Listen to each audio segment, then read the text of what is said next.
Hello guys, അപ്പം ഇന്ന് എൻ്റെ ഫ്രണ്ടിൻ്റെ കല്യാണത്തിന് വേണ്ടിയിട്ട് ഗിഫ്റ്റ് വാങ്ങാൻ വേണ്ടി ഞങ്ങൾ കടയിൽ പോയതാണ് കേട്ടോ. അടുത്തേക്ക് തന്നെ ലിദൂസ് എന്തൊക്കെയോ തൊട്ട് നോക്കുന്നുണ്ട്. ഞങ്ങൾ നേരെ ഡിന്നർ സെറ്റാണ് ആവശ്യപ്പെട്ടത്. അതിൻ്റെ ഇടയിൽ ദിലൂസ് അവനക്ക് ഇഷ്ടപ്പെട്ട കളർ ബുക്കൊക്കെ സെലക്ട് ചെയ്യുന്നുണ്ട് കേട്ടോ. അങ്ങനെ ഞങ്ങൾക്ക് ഇഷ്ടപ്പെട്ടൊരു ഡിന്നർ സെറ്റ് ഞങ്ങൾ സെലക്ട് ചെയ്തു. അതിൻ്റെ ഇടയിൽ ലിദൂസും കൂടെ പോയിട്ട് എന്തൊക്കെയോ പണി ഒപ്പിച്ചിട്ടുണ്ട് കേട്ടോ. ഏതോ ഗിഫ്റ്റിൻ്റെ സ്റ്റിക്കറൊക്കെ എടുത്ത് നെറ്റിയിൽ ഒട്ടിച്ച് വരികയാണ്. അങ്ങനെ താഴെ പോയി കുട്ടികൾക്ക് ഇഷ്ടപ്പെട്ട ഫ്രൂട്ടിയൊക്കെ വാങ്ങിക്കൊടുത്ത് അതിൻ്റെ ഇടയിൽ ഒരു വികൃതി ഉണ്ടായിട്ടോ ഗൈസ്.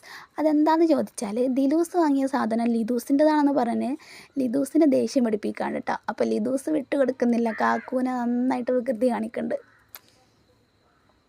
അതാണിപ്പോൾ കണ്ടുകൊണ്ടിരിക്കുന്നത് ഗൈസ്.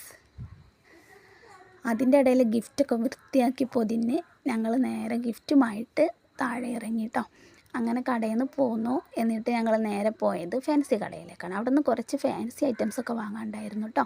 അവിടെ എത്തിയപ്പോൾ കുട്ടികളുടെ കണ്ണിൽപ്പെട്ടത് ടോയ്സാണ്. അപ്പോൾ അവർ ആവശ്യപ്പെട്ടത് ഇപ്പോൾ വാങ്ങിത്തരില്ല, കുറച്ച് ദിവസം കഴിഞ്ഞിട്ട് വാങ്ങിത്തരാമെന്നും പറഞ്ഞ് ഫോണിലൊരു ഫോട്ടോ ഒക്കെ എടുത്ത് വന്നതാണ് കേട്ടോ. അപ്പോൾ ഗൈസ്, ഞങ്ങളുടെ ചാനൽ ലൈക്കും സബ്സ്ക്രൈബും ചെയ്യാത്തവർ ലൈക്കും സബ്സ്ക്രൈബും ചെയ്ത് സപ്പോർട്ട് ചെയ്യൂ.